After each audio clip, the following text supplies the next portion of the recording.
Hello दोस्तों, welcome to ब्रेनियक IAS. तो आज की क्लास को हम स्टार्ट करते हैं थॉमस एडिसन के कोट से। Our greatest weakness lies in giving up. The most certain way to succeed is always try just one more time. मतलब कि हमें हार नहीं मानना चाहिए, कि जब तक हमें सक्सेस ना मिल जाए, जब तक हमें जिस चीज़ की चाह ना हो वो हमें मिल जाए, तब तक हमें हार नहीं मारना चाहिए। हमें उसके लिए निरंतर प्रयास करने रहना चाहिए कि एक बार हारे दूसरी बार प्रयास करो, दो बार हारे तीसरी बार। जब तक अपन सक्सेस नहीं हो जाए, जब तक अपन वो चीज़ पा ना ले, तब तक उसके लिए प्रयास करना चाहिए। So our greatest weakness is giving up. So if you don't give up you will definitely succeed. So let's start our class. तो आज हमारी क्लास के टॉपिक्स हैं वेदर फिनोमिनस। वेदर फिनोमिनास में हम देखेंगे प्रेसिपिटेशन को, थंडर स्टॉर्म को, cloud burst, tornadoes, jet stream. ये सब वेदर फिनोमिना है। जेट स्ट्रीम्स को, जो कि वो बड़ा टॉपिक है, तो वो हम कल की क्लास में कवर करेंगे। क्या फ्रेंड्स, मेरा मानना है कि ज़्यादा बड़ी क्लास रखेंगे तो आप लोग भी आलस करेंगे कि अरे 1 घंटे की क्लास देखना। इसके लिए मैं आपको छोटी छोटी क्लास करके कि चलो 20 मिनट की है, पहले क्लास देखते हैं फिर अपना काम करेंगे। So what is precipitation? Precipitation क्या होता है कि बारिश, किसी भी तरह का पानी एटमॉस्फेयर में गिरना, बारिश होना, या फॉग से जो वाटर ड्रॉपलेट्स पेड़ों पे जमा हो जाती हैं, मिस्ट, स्नो, हेल। तो किसी भी तरह का अगर पानी गिर रहा है एटमॉस्फेयर से, सो वो प्रेसिपिटेशन होता है। So precipitation refers to any form of water, liquid और solid that falls from the atmosphere to the earth surface including rain, snow, sleet और हेल एटसेट्रा। तो ये होता है अपना प्रेसिपिटेशन। तो प्रेसिपिटेशन होता कैसा है अपन देखते हैं। जैसे ये अर्थ सरफेस है, ये सन, यहाँ पे जब बहुत ज़्यादा धूप पड़ेगी तो इससे जो मॉइस्चर होगा वो इवेपोरेट हो जाएगा। जब वो मॉइस्चर इवेपोरेट होगा तो वो ऊपर जाएगा, ऊपर जाके वो ठंडा हो जाएगा। ठंडा हो जाएगा तो वो क्लाउड फॉर्म करेंगे। जब इन्हीं क्लाउड में वाटर ड्रॉपलेट्स ज़्यादा हो जाती, तो वाटर ड्रॉपलेट्स को, मॉइस्चर को ये क्लाउड होल्ड नहीं कर पाते हैं, तो वो पानी के फॉर्म में, बारिश के फॉर्म में नीचे अर्थ सरफेस पे आती है। तो इसी को हम प्रेसिपिटेशन बोलते हैं। तो प्रेसिपिटेशन में what are the condition necessary for precipitation? पहला, there should be a mechanism to uplift the moist air. कि मानो ये जो मॉइस्ट एयर है तो उसको अपलिफ्ट करने का भी तो मैकेनिज्म होगा। अगर वो ऊपर नहीं जाएगी तो वो क्लाउड फॉर्म नहीं करेगी, क्लाउड फॉर्म नहीं करेगा तो वो ठंडी नहीं होगी और प्रेसिपिटेशन नहीं होगी। So there should be a mechanism to uplift the moist air. This upliftment is due to convection. Convection से कैसे होता है? जैसे सरफेस है, सरफेस पे सूरज की रोशनी पड़ेगी, सरफेस गर्म होगा, मॉइस्चर इसका इवेपोरेट हो जाएगा बिकॉज ऑफ द कन्वेक्शन, ऊपर जाएगा, क्लाउड फॉर्मेशन करेगा। तो convection is the mechanism for the upliftment of the moist air. Second point is saturation and cooling of air below the dew point. Dew point is the point at which this air got saturated and rainfall happens. So saturation and cooling of air, जब ये जो moist air है ऊपर जाएगी तो ठंडी होगी, और जब वो सैचुरेट हो जाएगी, वाटर होल्डिंग कैपेसिटी एक्सीड हो जाएगी एट ड्यू पॉइंट और below the dew point, then it will result into rainfall. तो second reason is saturation and cooling of air below the dew point. Third reason is presence of dust particles acting as hygroscopic nuclei around which water droplets accumulate and causes cloud formation. These dust particles in the atmosphere act as a hygroscopic nuclei. Hygroscopic nuclei क्या है? जो ये छोटे छोटे dust particles होते हैं, इनके around water droplets deposit हो जाती है, चिपक जाती हैं आपस में, और यही डस्ट पार्टिकल क्लाउड फॉर्मेशन करते हैं। तो third reason is presence of dust particles.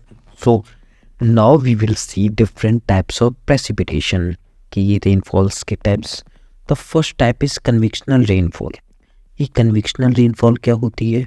Convectional rainfall में होता है कि जब ये सूरज जो सरफेस है, ग्राउंड है, इसको गर्म कर लेता है, तो इससे एवेपोरेशन होता है, तो पानी एवेपोरेट होगा, एटमॉस्फेयर में जाएगा, in upper atmosphere. So this water in gaseous form got cool down and forms the clouds. और जब ये क्लाउड फॉर्म होंगे, बारिश होगी, हैवी रेनफॉल होती है. In case of convectional rainfall, convectional rainfalls are associated with thunder storm and lightning. बिजली कड़कती है इसमें ये कन्वेक्शनल रेनफॉल्स में. तो this is our convectional rainfall. तो convectional rainfall occurs in the region of intense heating near the ground surface, जहाँ पे इंटेंस हीटिंग होती है ग्राउंड सरफेस की, causing the air to expand. Air जब एक्सपेंड होती है तो राइज होती है. And it is often accompanied by thunder storm and lightning. दोस्तों, आप हमेशा एक बात याद रखना, जब जब मतलब जो सरफेस गर्म रहा तो जो मॉइस्चर है वो ऊपर जाएगा. तो उसमें क्या होता है, जो अपनी एयर है, एयर के जो पार्टिकल्स हैं, जब टेम्परेचर इंक्रीज होगा तो ये दूर दूर हो जाएंगे और एक्सपेक्ट हो जाते हैं. तो इसी वजह से जो प्रेशर होता है तो वो प्रेशर अपना कम हो जाता है. Temperature increases, pressure decreases because of the expansion of the air. And this is often accompanied by thunderstorm and lightning. Convectional rainfall is experienced throughout the year in equatorial regions and in summers in tropical regions. Equatorial regions में आपको पता है कि winter तो होता ही नहीं है, summers ही रहती है, टेम्परेचर हमेशा हाई रहता है. तो convectional rainfall is experienced throughout the year in equatorial regions and in summers in tropical regions. We can see in northern part of India this convectional rainfall is experienced. तो और अपना ये second type जो precipitation है, orographic rainfall. Orographic rainfall में क्या होता है, जब ये वार्म एंड मॉइस्ट एयर है, जब ये माउंटेन के पास से निकलती है तो ये ऊपर की तरफ उठती है. जैसे ये माउंटेन से टकराएगी तो उसके स्लोप्स के साथ ऊपर उठती चली जाएगी, और जब ये ऊपर हो जाएगी तो this warm and moist air cools down and causes the precipitation. This orographic rainfall में विंडवर्ड साइड होता है, जहाँ से ये मॉइस्ट एयर राइज करती है, वहाँ पे प्रेसिपिटेशन होता है. जबकि जो लीवर्ड साइड होता है that is completely dry. This leeward side is dry because this moist air sets its moisture in the windward side. और जब ये leeward side of the mountain में पहुँचती है, then this descending air is completely dry with no moisture. So जो leeward side of the mountain होता है this remains dry. So this is orographic rainfall. Orographic rainfall में क्या होता है, when a warm and moist air is forced to rise across mountain slopes, it cools down causing precipitation along windward side. However, on the leeward side, the descending air will not causes precipitation, resulting in rain shadow region. ये हमारा दूसरी type of rainfall है. तीसरा है frontal rainfall. Frontal rainfall क्या होता है, जब ये कोल्ड एंड वार्म फ्रंट, दो अपोजिट फ्रंट जब एक दूसरे के पास आते हैं, like this, when they are approaching each other and when they come in contact, the cold air as it is dense, the air particles are closely packed, while ये जो वार्म एयर होती है वो लाइट होती है. जब ये cold front और वार्म फ्रंट टकराते हैं तो दिस वार्म फ्रंट राइजेस. जब ये वार्म फ्रंट राइज करता है तो it causes precipitation. So this is our frontal rainfall. It is caused due to the convergence of warm and cold air mass. The warm air mass rises above the cold air mass. Frontal rainfall, it occurs along the frontal zones due to the convergence of warm and cold air mass. The warm air mass rises above the cold air mass, causing precipitation. Precipitation distribution को देखते हैं हम कि जो equatorial region है इसमें सबसे ज़्यादा प्रेसिपिटेशन होता है, लगभग 200 से 250 सेंटीमीटर पर एनम. और सब ट्रॉपिकल रीजन में कम प्रेसिपिटेशन होता है, 25 सेंटीमीटर पर एनम. एंड मतलब ज़्यादातर डेजर्ट हमारे सब ट्रॉपिकल रीजन्स में ही होते हैं. ये हमने लास्ट क्लास में ये समझा भी था कि सब ट्रॉपिकल रीजन्स में डेजर्ट क्यों होते हैं. Reason for the occurrence of desert, क्योंकि ये जो सब ट्रॉपिकल रीजन में हाई प्रेशर होता है, हाई प्रेशर की वजह से काम कंडीशंस होती हैं. काम कंडीशंस होती हैं तो प्रेसिपिटेशन नहीं होता. और जो मिड लैटिट्यूड रीजन है वहाँ पे 100 से 200 सेंटीमीटर पर एनम बरसात होती है. तो ये अपन मैप में देखते हैं. अपना इक्वेटोरियल रीजन ये है 0 डिग्री के आसपास का रीजन। इस रीजन में अच्छी खासी रेनफॉल होती है, लगभग 200 से 250 सेंटीमीटर, 200 to 250 सेंटीमीटर। फिर ये लो प्रेसिपिटेशन रीजन्स देखते हैं हम। लो प्रेसिपिटेशन रीजन इस सब ट्रॉपिकल रीजन पहला ये अपन यहाँ देख लो, यहाँ पे जो अपना सारा डेजर्ट है और West Asia, this region has desert. Now this region also has desert, so here the precipitation is low in subtropical region, 25 centimeter per annum nearly। अब अपन मिड लैटिट्यूड में आते हैं। Mid latitude is this part of the land mass, ये जो है area, ये mid latitude reason है। यहाँ पे प्रेसिपिटेशन लगभग 100 से 120 सेंटीमीटर तक हो जाता है। तो ये अपना पहला वेदर फिनोमेना हो गया प्रेसिपिटेशन। अपन ने देखा प्रेसिपिटेशन को, types of precipitations, convectional rainfall, orographic, frontal rainfall, the condition necessary for precipitation. Now our second weather phenomena is thunderstorm. Thunderstorm क्या होता है?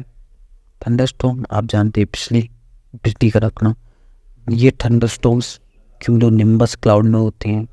जब हम क्लाउड्स को समझेंगे, अपनी आने वाली 1-2 क्लास में क्लाउड समझते हैं, तो उसमें हम देखेंगे various types of clouds, cumulonimbus, stratus clouds, alto stratus, ये सब क्या हैं ये हम नेक्स्ट क्लास में देखेंगे। थंडरस्टॉर्म्स ये क्या? These thunderstorms are intense weather event characterized by thunder, बिजली कड़कना, लाइटनिंग, हैवी रेनफॉल, बहुत ज़्यादा रेनफॉल होती है, एंड कभी कभी थंडरस्टॉर्म में हेल भी आती है। थंडरस्टॉर्म में क्या होता है कि जो वार्म एंड मॉइस्ट एयर है उसका रैपिड अपलिफ्टमेंट हो जाता है, रैपिड अपवर्ड मूवमेंट। जैसे किसी भी कंडीशन से रैपिड अपवर्ड मूवमेंट हो गया, मान लो कन्वेक्शन की वजह से ये हो गया rapid upward movement, it resulted into formation of cumulonimbus cloud. जब ये क्यूमुलोनिम्बस क्लाउड्स फॉर्म होते हैं तो इसमें जो रेन ड्रॉप्स हैं वो ऊपर नीचे मूव करती हैं, क्योंकि एयर करेंट्स की वजह से these rain drops moves up and down. तो जब ये रेन ड्रॉप्स अप ऊपर नीचे मूव करती है तो ये इलेक्ट्रिक चार्जेस प्रोड्यूस करती हैं, और जब ये अपोजिट साइड्स क्लाउड के दो तरफ में एक्यूमुलेट हो जाते हैं तो एक flash of light is generated, जिसको हम लाइटनिंग बोलते हैं। तो ये तो लाइटनिंग हो गई। आपको अभी तक ये क्वेश्चन रहा होगा कि बिजली पहले कड़कती है, लाइटनिंग पहले होती है, then we hear the noise, जो धड़ा से जो आवाज़ आती है वो हम बाद में सुनते हैं। तो उसका रीज़न क्या है? जब ये लाइटनिंग होती है तो this lightning create vacuum in the cloud. जब यहाँ पे वैक्यूम क्रिएट होगा तो आसपास से हवा आएगी इस वैक्यूम को भरने। उसकी वजह से जो ये वैक्यूम भरने की जो प्रोसेस होती है उससे ही जो अपन को ये साउंड आता है लाइटनिंग का, clap of thunder. Thunderstorms are the intense weather events characterized by thunder, lightning, heavy rain, and sometimes hail. The thunderstorms are result from the rapid upward movement of warm moist air, often leading to the formation of cumulonimbus clouds. Thunderstorm में cumulonimbus clouds form होते हैं। The raindrops in these clouds move up and down due to strong air currents. Air currents strong होते हैं ऊपर, तो उसकी वजह से रेन ड्रॉप ऊपर नीचे मूव करती हैं, जिससे इलेक्ट्रिक चार्ज जनरेट होता है। जब ये electric charge opposite sides of the cloud में एक्यूमुलेट हो जाते हैं तो a flash of light is produced called as lightning.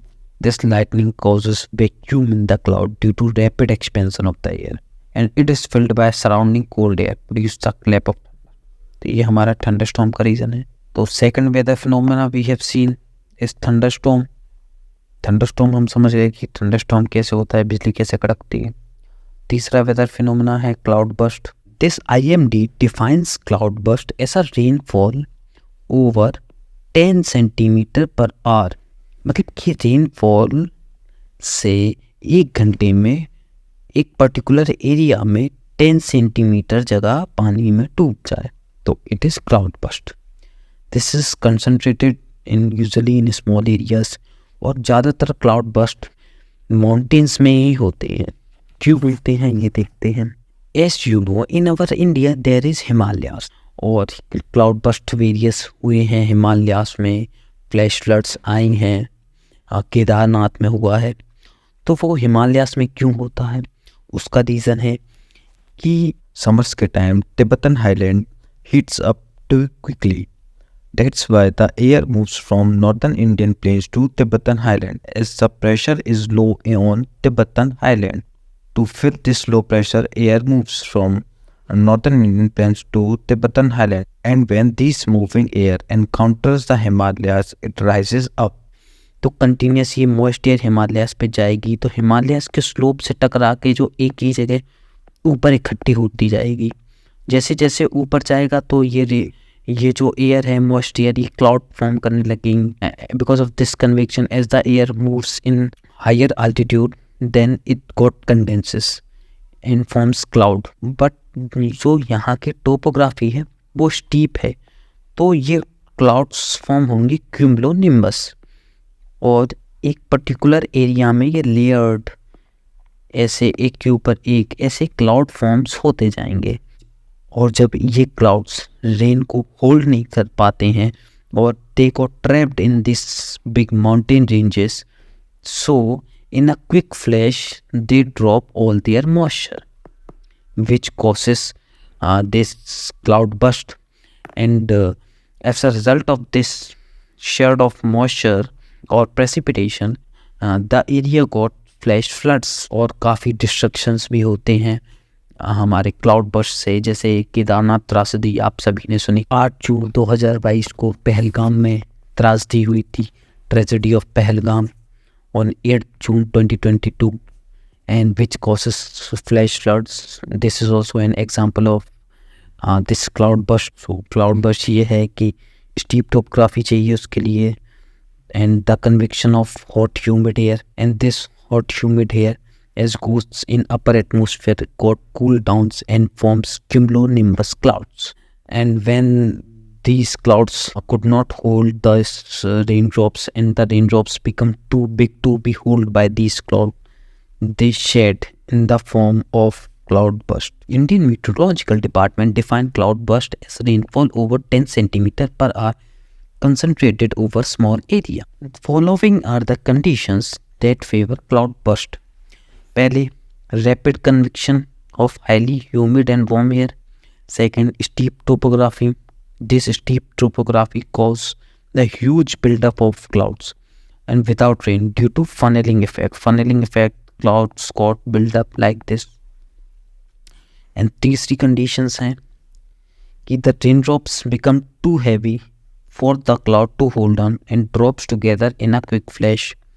When these clouds could not hold the raindrop as these raindrop becomes too heavy, so they drops together in a quick flash. Example of cloud burst: Mumbai 2005, Leh in 2010, Kedarnath 2013, etc. तो ये हमारा third weather phenomena हो गया cloud burst. अब last weather phenomena है tornadoes. बाकी jet stream वगैरह भी हैं जो हम नेक्स्ट क्लास में पढ़ेंगे। इस क्लास का लास्ट वेदर फिनोमेना है टोर्नेडोज। टोर्नेडोज क्या होते हैं? This is tornado, this huge funnel shaped block of air is called tornado. इस टोर्नेडो को रास्ते में जो भी आता है उसको वो डिस्ट्रॉय कर देता है। Tornado, it is a rapidly rotating column of air extending from thunderstorm to the ground.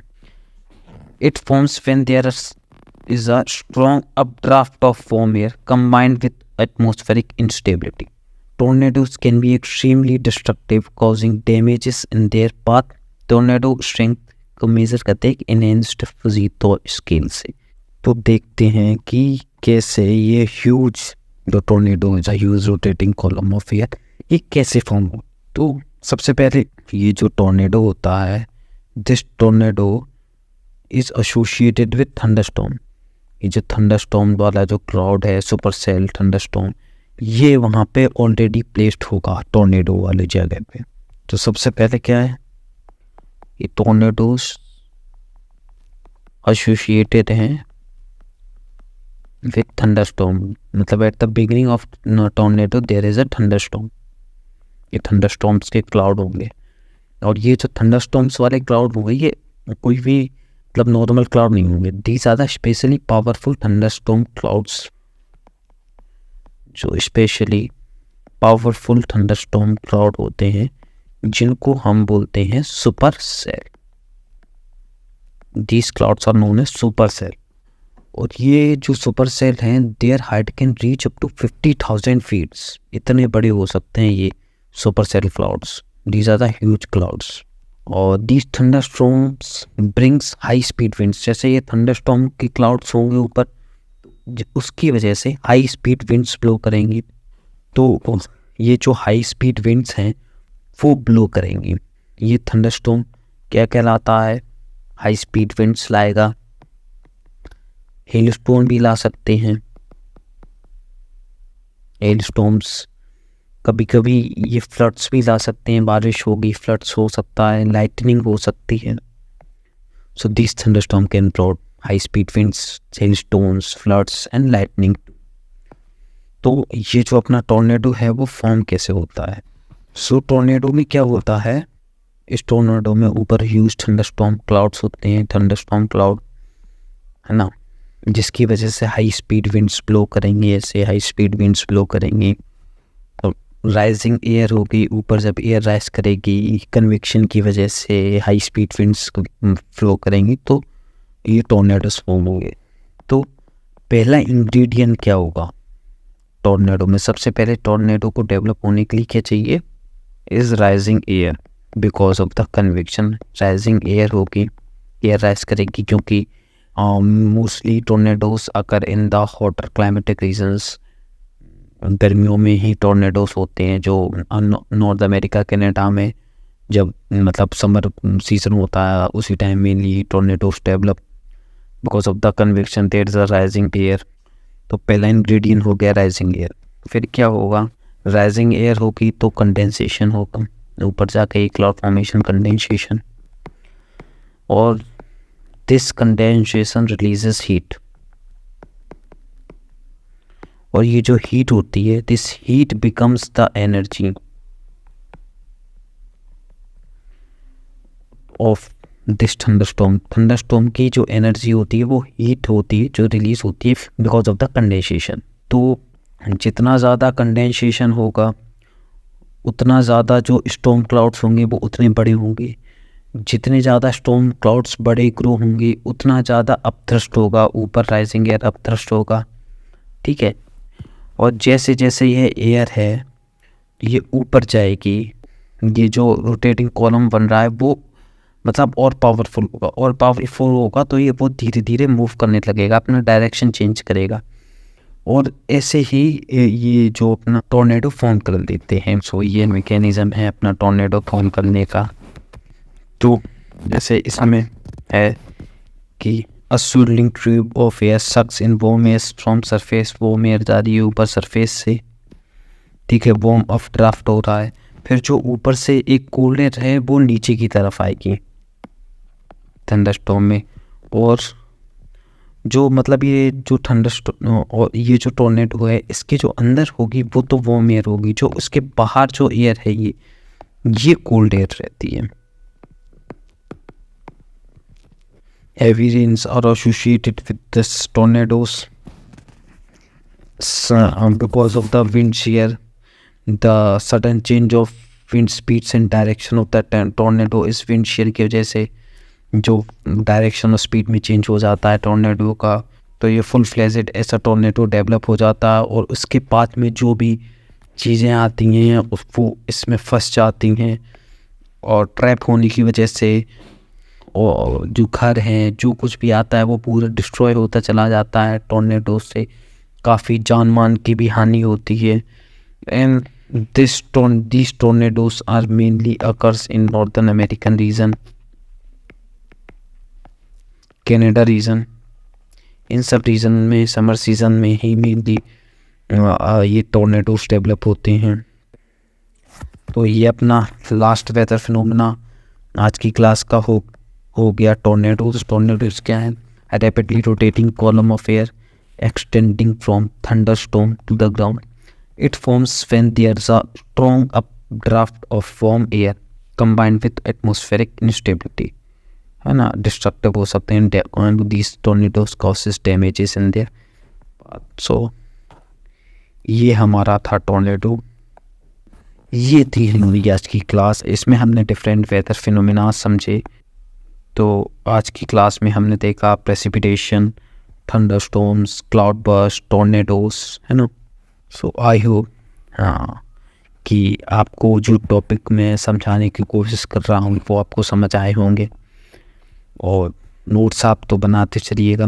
So this is for today's class. Thank you. Next class में हम अनदर वेदर फिनोमेना देखेंगे जो है अपना जेट स्ट्रीम. Thank you.